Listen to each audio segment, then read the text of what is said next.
Hello everyone, here we have the DUC254 the 10 inches chainsaw of 18 volts, which has two different technologies. The first one is brushless motor that gives us up to 25% more of performance and durability, and it has XVT technology, which protects the tool from water and dust.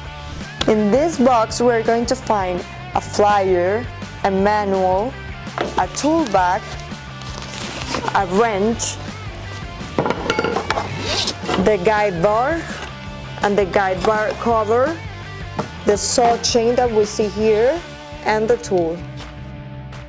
Now let's assemble the tool.